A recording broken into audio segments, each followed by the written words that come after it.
Socialism Made Easy by James Connolly.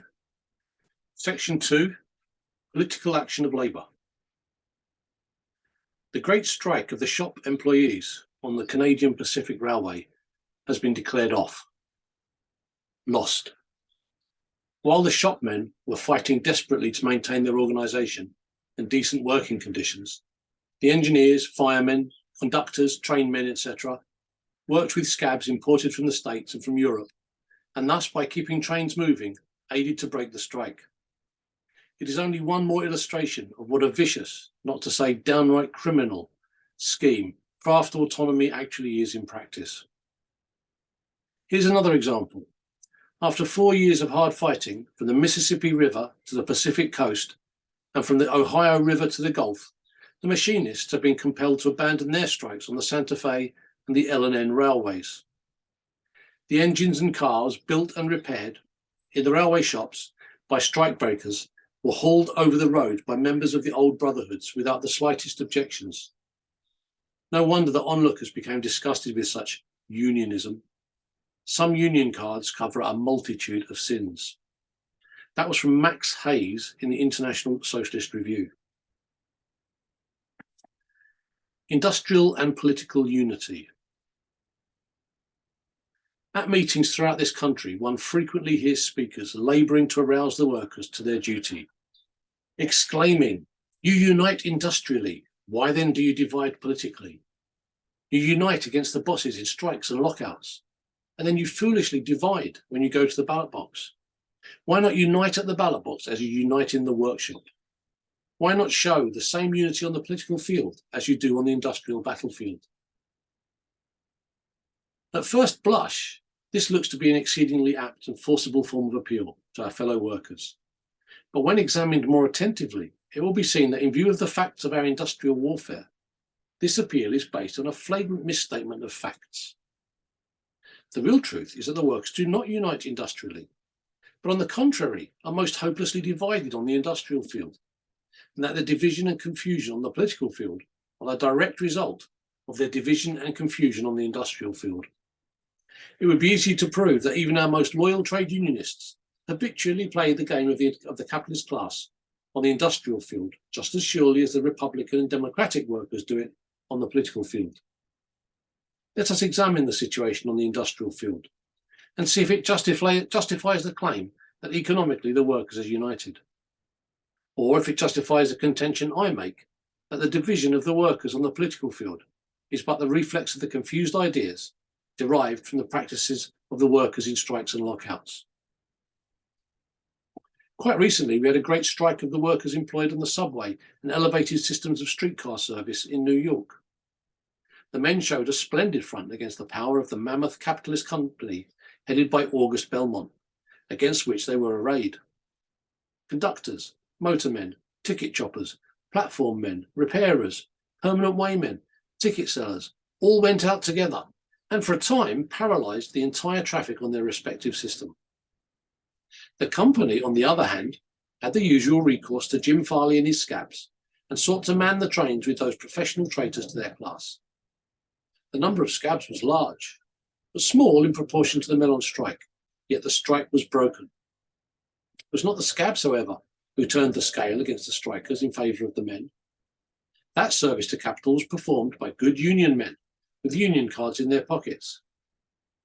These men were the engineers in the powerhouses, which supplied the electrical power to run the cars, and without whom all the scabs combined could not have run a single trip. A scab is a vile creature, but what shall we say of the men who helped the scab to commit his act of treason? The law says that an accessory before the fact is equally guilty of a crime with the actual criminal. What then are the trade unionists who supplied the power to scabs to help them break a strike? They were unconsciously being compelled by their false system of organisation to betray their struggling brothers. Was this unity on the industrial field? And is it any wonder that the men accustomed to sow scab upon their fellow workers in a lab or struggle should also scab it upon their class in a political struggle? Is it not rather common sense to expect that the recognition of the necessity for concerted common action of all workers against the capitalist enemy in the industrial battleground must precede the realisation of the wisdom of common action as a class on the political battlefield. The men who are taught that it is all right to continue working for a capitalist against whom their shopmates of a different craft are on strike are not likely to see any harm in continuing to vote for a capitalist nominee at the polls, even when he is opposed by the candidate of a labour organisation. Political scabbery is born of industrial scabbery. It is its legitimate offspring.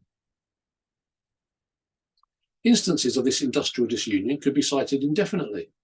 The longshoremen of the port of New York went out on strike. They at first succeeded in tying up the ships of the shipping trust, great as its wealth is, and in demonstrating the real power of labour when unhampered by contracts with capital. The shipping trust was taken by surprise, but quickly recovered, and as usual, imported scabs from all over the country. Then, what was seen as the unity of the working class on the industrial field amounts to under present conditions. As scab longshoremen unloaded the ship, union teamsters with union buttons in their hats received the goods from their hands, loaded them into their wagons, and drove merrily away. As scab longshoremen loaded the ship, union men coaled it, and when the cargo was safely on board, union marine engineers set up steam, and union seamen and firemen took it out of the dock on its voyage to its destination. Can men who are trained and taught to believe that such a course of conduct is right and proper be expected to realise the oneness of the interests of the working class as a whole against the capitalist class as a whole, and vote and act accordingly? In short, can their field of vision be so extensive that it can see the brotherhood of all men, and yet so restricted that it can see no harm in a brother labour organisation in their own industry being beaten to death by capital?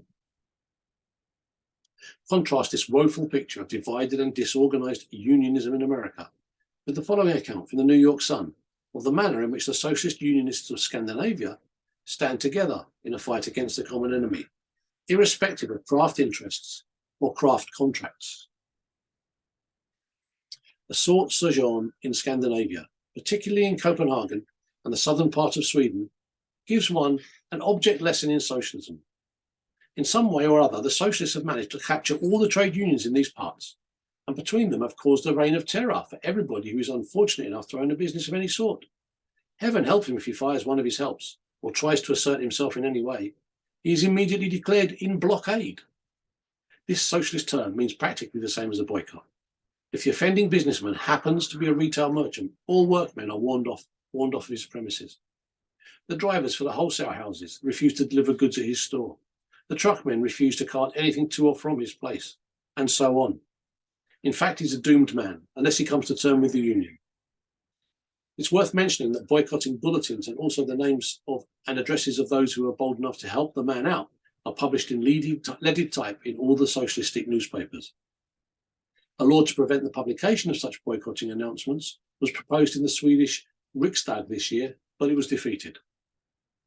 If the boycotted person be a wholesale dealer, the proceedings are much the same, or rather they are reversed. The retailers are threatened with the loss of the workmen's trade unless they cease dealing with such a firm. The truckmen refuse to haul for it. It has even happened that the scavengers have refused to remove the refuse from the premises. More often, however, the cans are accidentally dropped on the stairs. These scavengers belong to the city's own forces as a rule and receive pensions after a certain length of service, but they have all sworn allegiance to the socialistic cause. In reading the foregoing, it is well to remember that practically all the working men of such cities, that is practically all Sweden and Denmark, are union men, i.e. socialists, and are therefore able to carry out their threats. Here we have a practical illustration of the power of socialism when it rests upon an economic organisation, and the effectiveness and far-reaching activity of unionism when it is inspired by the socialist ideal. Now, as an equally valuable object lesson in American unionism, an object lesson in how not to do it, let us picture a typical state of affairs in the machine industry. The moulder's contract with the boss expires and they go out on strike. In a machine shop, the moulder occupies a position intermediate between the pattern maker and the machinist, or as they are called in Ireland, the engineers. When the moulders go out, the boss, who has had all his plans laid for months beforehand, brings in a staff of scabs and installs them in the places of the striking workers. Then the tragicomedy begins. The union pattern maker makes his patterns and hands them over to the scab moulder. The scab moulder casts his moulds, And when they're done, the union machinist takes them from him and placidly finishes the job. Then, having finished their day's work, they go to their union meetings and vote donations of a few $100s to help the strikers to defeat the boss, after they'd worked all day to help the boss to defeat the strikers. Thus, they exemplify the solidarity of labour. When the moulders are beaten, the machinists and the pattern makers and the blacksmiths and the electricians and the engineers and all the rest take their turn of going up against the boss in separate bodies to be licked. As each is taking its medicine, its fellows of other crafts in the same shop sympathise with it in the name of the solidarity of labour and continue to work in the service of the capitalist, against whom the strike is directed, in the name of the sacred contract of the craft union. When the coal miners of Pennsylvania had their famous strike in 1902, the railroad brotherhoods hauled in scabs to take their places. And when the scabs had mined coal, the same railroad men hauled out this scab-mined coal. Need I go on to prove the point that industrial division and discord is the order of the day amongst the workers, and that this disunion and confusion on the economic field cannot fail to perpetuate itself upon the political field? Those orators who reproach the workers with being divided on the political field, although united on the industrial, are simply misstating facts. The workers are divided on both, and as political parties are the reflex of economic conditions, it follows that industrial union, once established, will create the political unity of the working class. I feel that we cannot too strongly insist upon this point. Political division is born of industrial division. Political scabbery is born of industrial craft scabbery. Political weakness keeps even step with industrial weakness. It is an axiom enforced by all the experience of the ages that they who rule industrially will rule politically, and therefore those who are divided industrially will remain impotent politically. The failure of Mr. Gompers to unite politically the forces of the American Federation of Labour was the inevitable outcome of his own policy of division on the industrial battleground. He reversed the natural process by trying to unite men on class lines, while he opposed every effort, as in the cases of the brewers, to unite them on industrial lines. The natural lines of thought and action lead from the direct to the indirect, from the simple to the complex, from the immediate to the ultimate. Mr. Gompers ignored this natural line of development and preached the separation into craft organisations with separate craft interests of the workers, and then expected them to heed his call to unity on the less direct and immediate battleground of politics.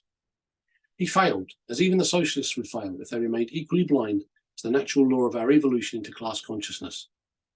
That natural law leads us as individuals to unite in our craft, as crafts to unite in our industry, as industries in our class, and the finished expression of that evolution is, we believe, the appearance of our class upon the political battleground, with all the economic power behind it to enforce its mandates. Until that day dawns, our political parties of the working class are but propagandist agencies. John the Baptist to the new redemption. But when that day dawns, our political party will be armed with all the might of our class. Will be revolutionary in fact, as well as in thought. To Irish men and women especially, I should not need to labour this point. The historic example of their Land League bequeaths to us a precious legacy of wisdom, both practical and revolutionary, outlining our proper course of action. During Land League days in Ireland, when a tenant was evicted from a farm, not only his fellow tenants, but practically the whole country united to help him in his fight. When the evicted farm was rented by another tenant, a land grabber or a scab, every person in the countryside shunned him as a leper, and still better, fought him as a traitor. Nor did they make the mistake of fighting the traitor and yet working for his employer, the landlord. No, they included both in the one common hostility. At the command of the Land League, every servant and labourer quit the service of the landlord. In Ireland, it is well to remember, in order to appreciate this act of the labourers, that the landlords were usually better paymasters and more generous employers than the tenant farmers. The labourers, therefore, might reasonably have argued that the fight of the tenant farmers was none of their business. But they indulged in no such blindly selfish hair-splitting. When the landlord had declared war upon the tenant by evicting him, the labourers responded by war upon the landlord. Servant boy and servant girl at once quit his service. The carman refused to drive him, the cook to cook for him. His linen remained unwashed, his harvest unreaped, his cows unmilked, his house and fields deserted. The grocer and the butcher, the physician and the schoolmaster were alike hostile to him. If the children of the land grabber, in brackets, scab, entered school, all other children rose and left. If the land grabber or his landlord attended mass, everyone else at mass walked out in a body. They found it hard to get anyone to serve them or feed them in health, to attend them in sickness, or to bury those dear to them in death. It was this relentless and implacable war upon the land-owning class and traitors among the tenant class which gave the word boycott to the English language, through its enforcement against an Irish landowner, Captain Boycott. It was often horrible. It was always ugly in appearance to the superficial observer, but it was marvellously effective. It put courage and hope and manhood into a class long reckoned as the most enslaved in Europe. It broke the back of the personal despotism of the Irish landlord, and so crippled his social and economic power. The Irish landed estates, from being a favourite form of investment for the financial interests, sank to such a position that even the most reckless moneylender would for a time scarce accept a mortgage upon them. That it failed of attaining real economic freedom for the Irish people was not due to any defect in its method of fighting, but rather to the fact that economic questions are not susceptible of being settled within the restricted radius of any one small nation, but are acted upon by influences worldwide in their character. But how great a lesson for the American worker is to be found in this record of a class struggle in Ireland. The American worker was never yet so low in the social and political scale as the Irish tenant. Yet the Irish tenant rose, and by sheer force of his unity on the economic field, shattered the power of his master. Whilst the American worker, remaining divided upon the economic field, sinks day by day lower towards serfdom. The Irish tenant had to contend against the overwhelming power of a foreign empire, backing up the economic power of a native tyranny. Yet he conquered. Whilst the American worker, able to become the political sovereign of the country, remains the sport of the political factions of his masters and the slave of their social power. The Irish tenant, united on the economic field, felt his strength, and carrying the fight into politics, simply swept into oblivion every individual or party that refused to serve his class interests. But the American toilers remained divided on the economic field, and hence are divided and impotent upon the political, zealous servants of every interest but their own. Need I point the moral more? Everyone who has the interests of the working class at heart, everyone who wishes to see the Socialist Party command the allegiance of the political hosts of Labour, should strive to realise industrial union as the solid foundation on which alone the political unity of the workers can be built up and directed towards a revolutionary end. To this end, all those who work for industrial unionism are truly cooperating, even when they least care for political activities.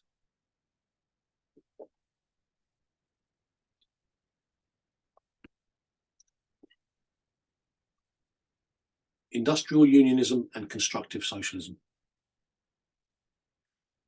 There's not a socialist in the world today who can indicate with any degree of clearness how we can bring about the cooperative commonwealth, except along the lines suggested by industrial organisation of the workers.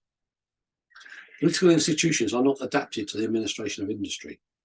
Only industrial organisations are adapted to the administration of a cooperative body of men or women, elected from an indiscriminate, Political institutions are not adapted to the administration of industry. Only industrial organisations are adapted to the administration of a cooperative commonwealth that we are working for. Only the industrial form of organisation offers us even a theoretical, constructive socialist programme. There is no constructive socialism except in the industrial field. The above extract from the speech of a delegate to the National Convention of the Socialist Party, Delegate Sturton, editor of The Wage Slave of Hancock, Michigan, so well embodies my ideas upon this matter that I have thought well to take them as a text for an article and explanation of the structural form of socialist society. In a previous chapter, I've analysed the weakness of the craft or trade union form of organisation alike as a weapon of defence against the capitalist class in the everyday conflicts on the economic field, and as a generator of class consciousness in the political field, and pointed out the greater effectiveness for both purposes of an industrial form of organisation. In the present article, I desire to show how they who are engaged in building up industrial organisations for the practical purposes of today are at the same time preparing the framework of the society of the future. It is the realisation of that fact that indeed marks the emergence of socialism as a revolutionary force from the critical to the positive stage. Time was when socialists, if asked how society would be organised under socialism, replied invariably and airily that such things would be left to the future to decide. The fact was that they had not considered the matter. But the development of the trust and organised capital in general making imperative the industrial organisations of labour on similar lines, has provided us with an answer, at once more complete to ourselves and more satisfying to our questioners. Now to analyse briefly the logical consequences of this position embodied in the above quotation. Political institutions are not adapted to the administration of industry. Here is a statement that no socialist with a clear knowledge of the essentials of his doctrine can dispute. The political institutions of today are simply the coercive forces of capitalist society. They have grown out of and are based upon territorial divisions of labour in the hands of the ruling class in past ages, and were carried over into capitalist society to suit the needs of the capitalist class, when that class overthrew the dominion of its predecessors. The delegation of the function of government into the hands of representatives elected from certain districts, states, or territories represents no real natural division suited to the requirements of modern society, but is a survival from a time when territorial influences were more potent in the world than industrial influences, and for that reason is totally unsuited to the needs of the new social order, which must be based upon industry. The socialist thinker, when he paints the structural form of the new social order, does not imagine an industrial system directed or ruled by a body of men or women elected from an indiscriminate mass of residents within given districts, said residents working at a heterogeneous collection of trades and industries. To give the ruling, controlling and directing of industry into the hands of such a body would be too utterly foolish. What the socialist does realise is that under a social democratic form of society, the administration of affairs would be in the hands of representatives of the various industries of the nation, that the workers in the shops and factories would organise themselves into unions, each union comprising all the workers at a given industry.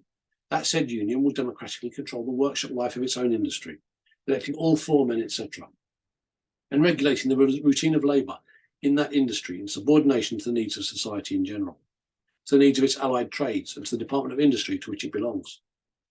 The representatives elected from these various departments of industry will meet and form the industrial administration or national government of the country. In short, social democracy, as its name implies, is the application to industry or to the social life of the nation of the fundamental principles of democracy.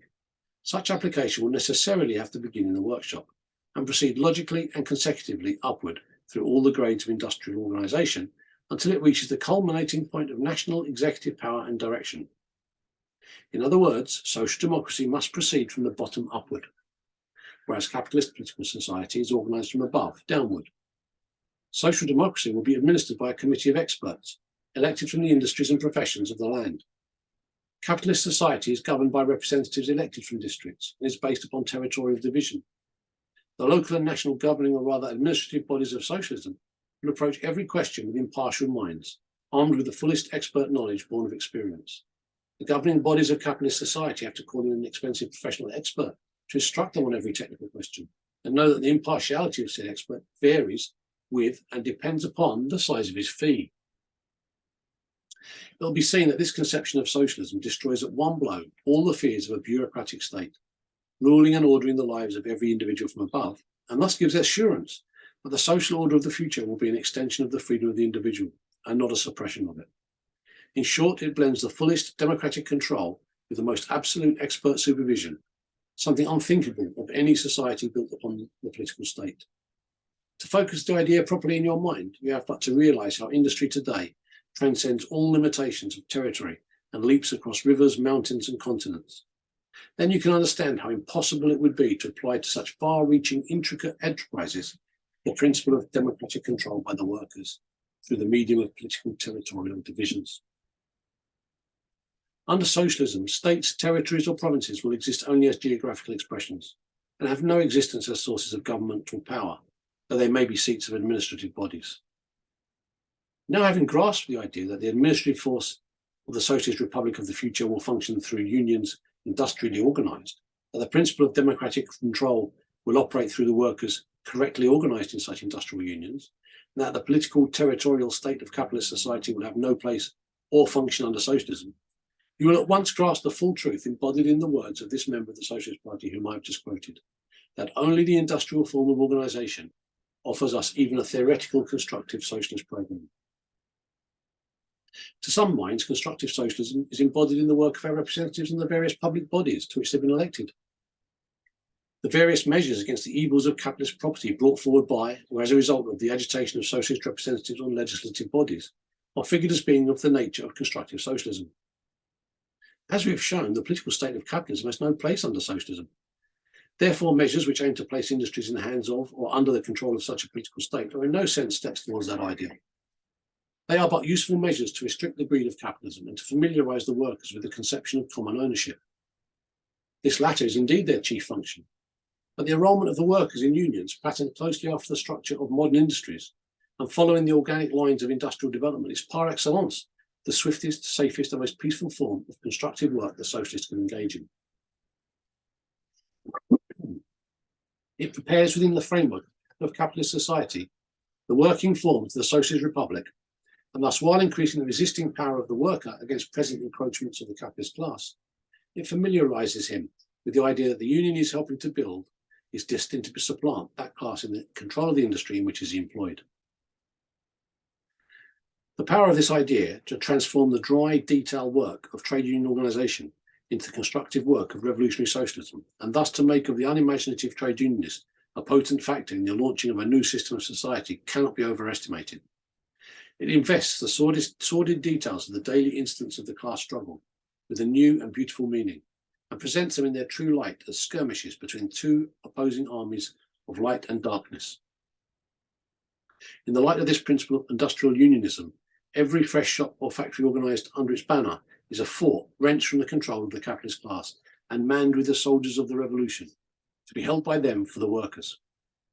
On the day that the political and economic forces of labour finally break with capitalist society and proclaim the workers' republic, these shops and factories, so manned by industrial unionists, will be taken charge of by the workers there employed, and force and effectiveness thus given to that proclamation.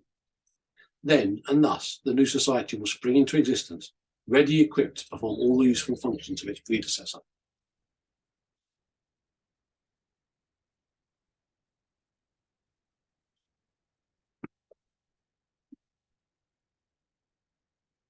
The future of labour.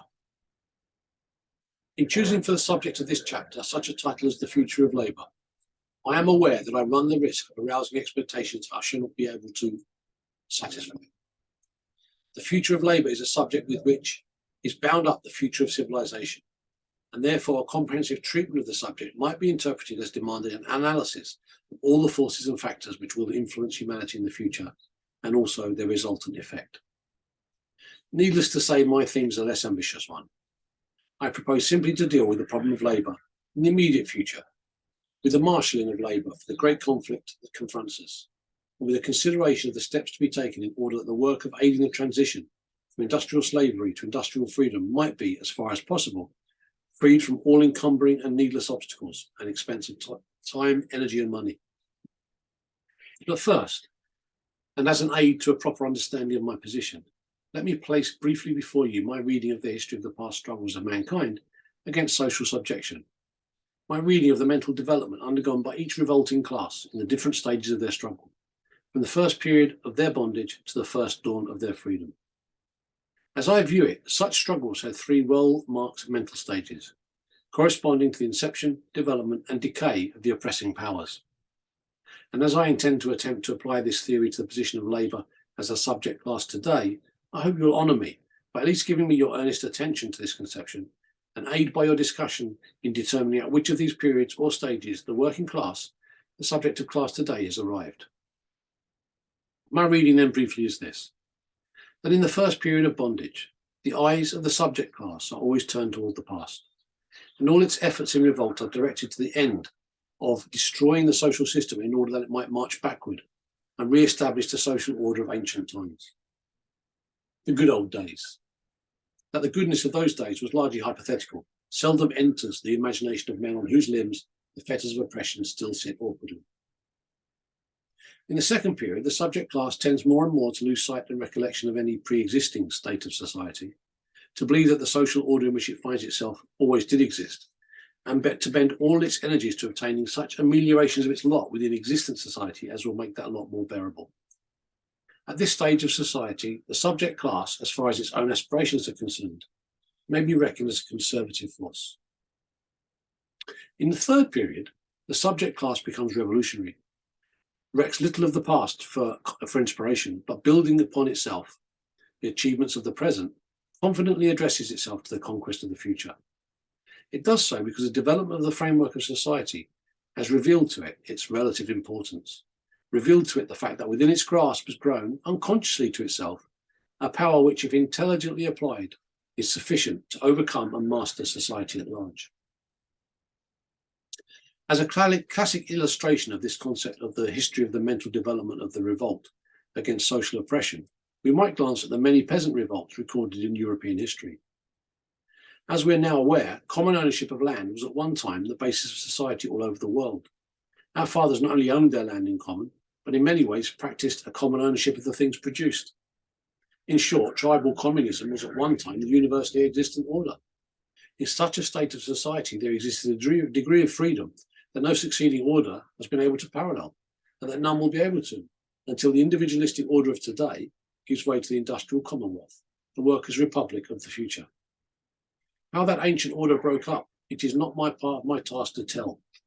What I do wish to draw your attention to is that for hundreds, for 1,000 years after the breakup of that tribal communism and the reduction to serfdom of the descendants of the formerly free tribesmen, all the efforts of the revolting serfs were directed to a destruction of the new order of things and to a rehabilitation of the old. Take as an example the various peasant wars of Germany, the Jacquerie of France, or the revolt of Wat Tyler and John Ball in England as being the best known. Examine their rude literature in such fragments as have been preserved. Study their speeches as they have been recorded, even by their enemies. Read the translations of their songs, and in all of them, you'll find a passionate harking back to the past, a morbid idealizing of the status of their fathers, and a continued exhortation to the suffering people to destroy the present in order that in some vague and undefined manner, they might reconstitute the old. The defeat of the peasantry left the stage clear for the emergence of the bourgeoisie as the most important subject class, and for the development of that second period of which I've spoken. Did it develop? Well, in every account we read of the conflicts between the nobility and the burghers in their guilds and cities, we find that the aggressive part was always taken by the former, and that wherever a revolt took place, the revolting guild, merchants and artisans justified their act by an appeal to the past privileges, which had been abrogated, and the restoration of which formed the basis of their claims, and their only desire, if successful in revolt.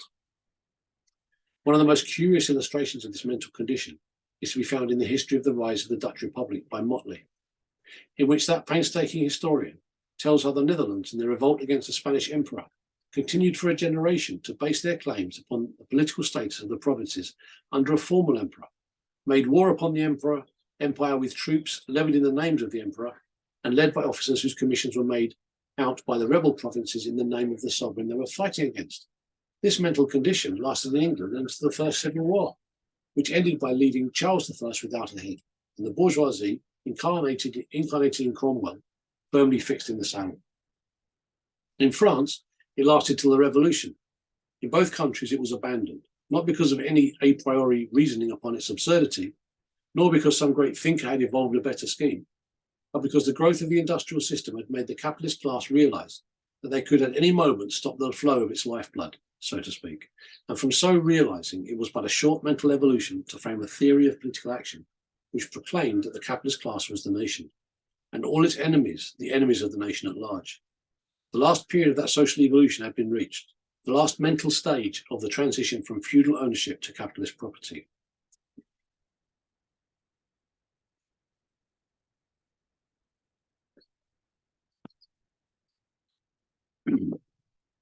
Now let me apply this reading of history to the development of the working class under capitalism and find out what lessons it teaches us of value in our present struggle. Passing by the growth of the working class under nascent capitalism, as it belongs more to the period I've just dealt with than to the present subject, and taking up working class history from the point marked by the introduction of machinery to supplant hand labour, a perfectly correct standpoint for all practical purposes, we find in the then attitude of the workers an exemplification of the historic fidelity of our conception. Suffering from the miseries attendant upon machine labour, the displacement of those supplanted, and the scandalous overworking of those retained, the workers rioted and rebelled in a mad effort to abolish machinery and restore the era of hand labour.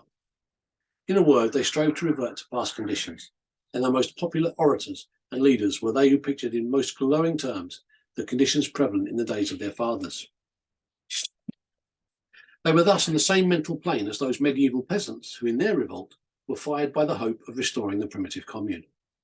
And just as in the previously cited case, the inevitable failure of this attempt to reconstruct the past was followed in another generation by movements which accepted the social order of their day as permanent and looked upon their social status as wage slaves as fixed and immutable in the eternal order of things. To this category belongs the trade union movement in all of its history.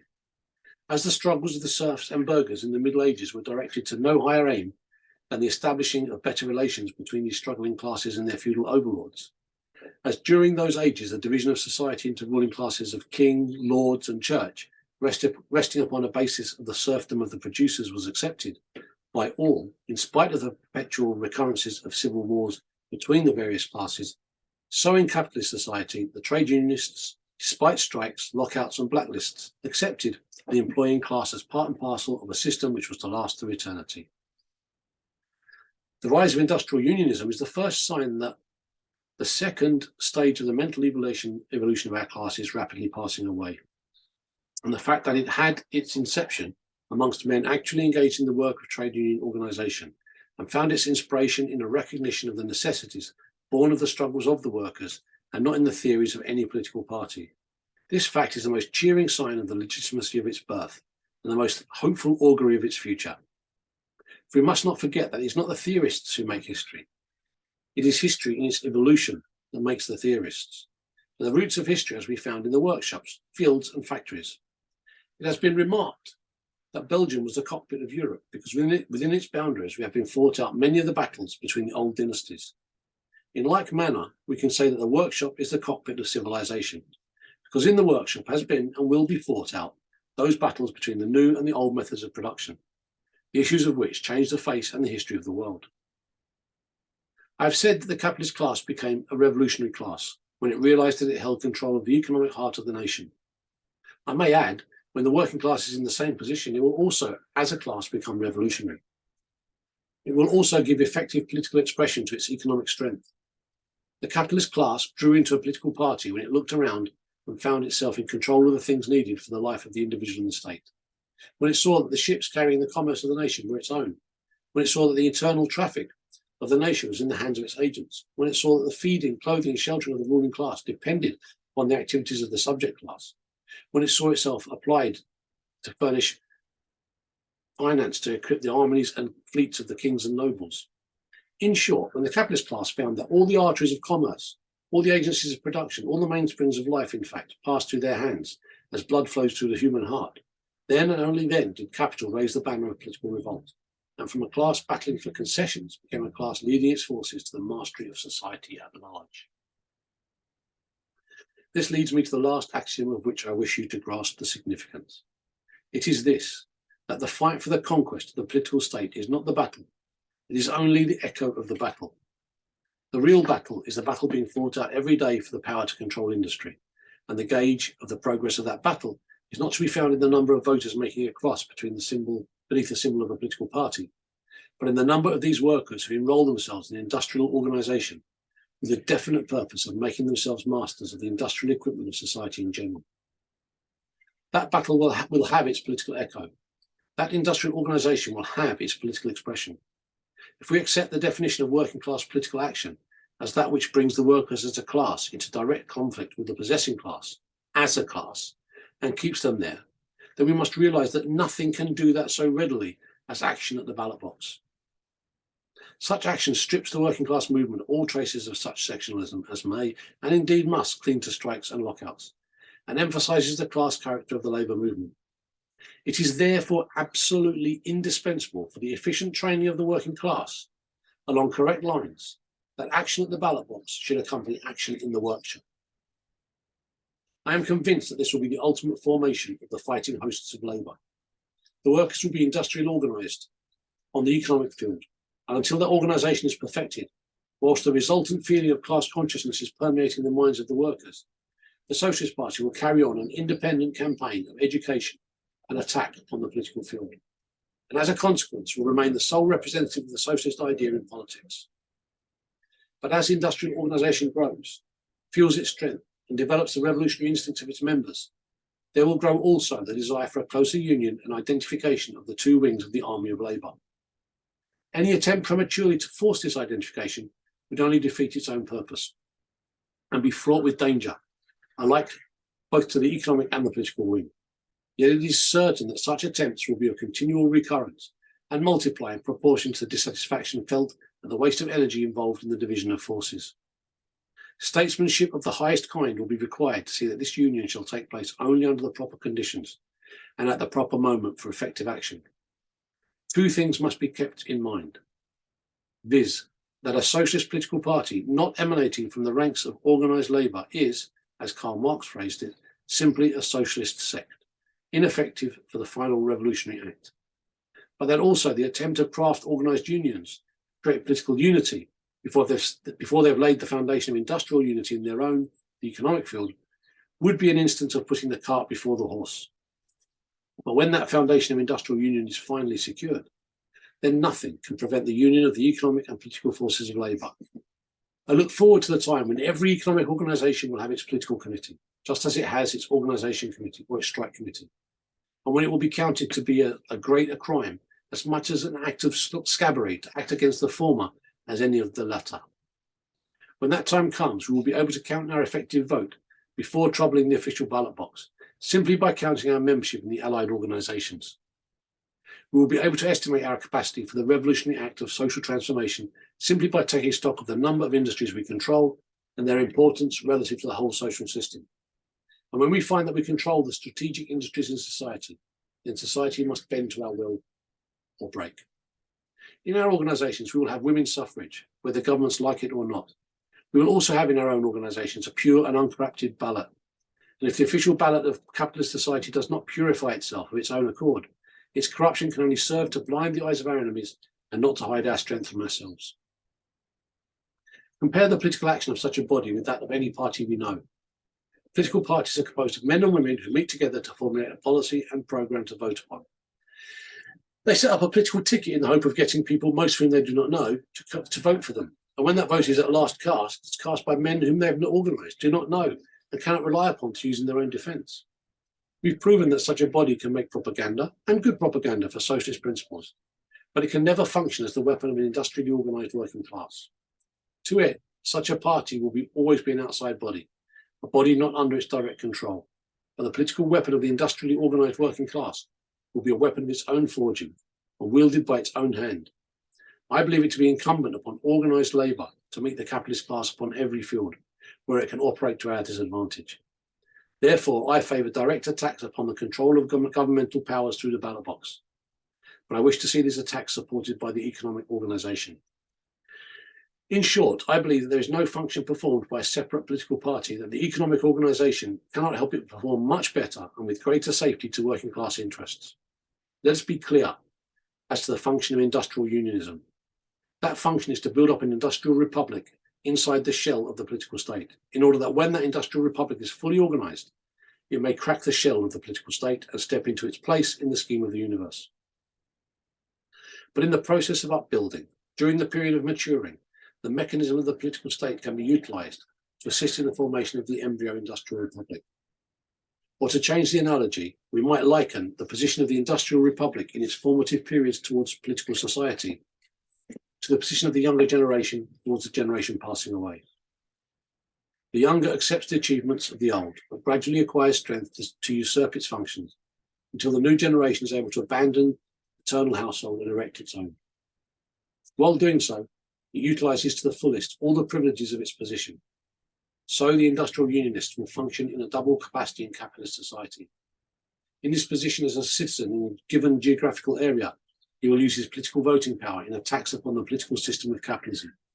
And in his position as a member of the industrial union, he will help in creating the economic power, which in the fullness of time will overthrow that political system and replace it by the industrial republic. My contentions along these lines do not imply by any means that I regard immediate action at the ballot box by the economic organisation as essential, although I may regard it as advisable. As I have already indicated, the proletarian revolution will in that respect most likely follow the lines of the capitalist revolutions of the past.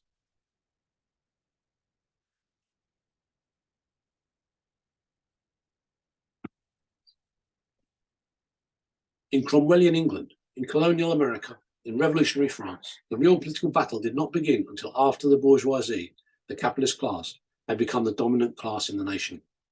Then they sought to conquer political power in order to allow their economic power to function freely. It was no mere coincidence, but a circumstance born of the very nature of things, woven, so to speak, in the warp and woof of fate. That in all the three countries, the signal for the revolution was given by the ruling class, touching the bourgeoisie in the one part that was calculated to arouse them as a class, and at the same time demonstrate their strength. That one sensitive part was their finance, their ownership of the sinews of war. In England, it was over the question of taxes, of ship money, that Hampden first raised the standard of revolt, whose last blow was struck at Whitehall when the King's head rolled in the gutter. In America, it was over the question of taxes, and again the capitalist class reunited until a new nation was born to give them power. In France, it was the failure of the king to raise taxes that led to the convocation of the States General, which assembly first revealed to the French capitalists their power as a class and set their feet upon the revolutionary path. In all three countries, the political rebellion was but the expression of the will of a class already in possession of economic power. This is in conformity with the law of human evolution, that the new system can never overthrow the old until it itself is fully matured and able to assume all the useful functions of the thing it is to dethrone. In the light of such facts, and judging by such reasoning, we need not exercise our souls over the question of the date of the appearance of the industrial organisations of labour upon the electoral field. Whether we believe, as I believe, that the electoral field offers it opportunities it would be criminal to ignore, or believe, as some do, that electoral action on the part of economic organisations is at present premature, one thing we can be agreed upon, if we accept the outline of history I've just sketched, viz. That it is necessary to remember that at the present stage of development, all actions of our class at the ballot box are in the nature of mere preliminary skirmishes or educational campaigns, and that the conquest of political power by the working class waits upon the conquest of economic power and must function through the economic organisation. Hence, reader, if you belong to the working class, your duty is clear.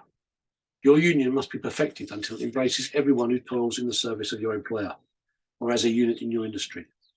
The fact that your employers find it necessary to secure the services of any individual worker is or ought to be that individual's highest and best title to be a member of your union. If the boss needs him, you need him more. You need the open union and the closed shop if you ever intend to control the means and conditions of life. And as the champion of your class upon the political field, as the ever-active propagandist of the idea of the working class, as the representative and embodiment of the social principle of the future, you need the Socialist Party. The future of labour is bound up with the harmonious development of these twin expressions, of the forces of progress. The freedom of labour will be born of their happily consummated union. And just some further reading, Socialist classics. 1. The Communist Manifesto, Karl Marx and Frederick Engels.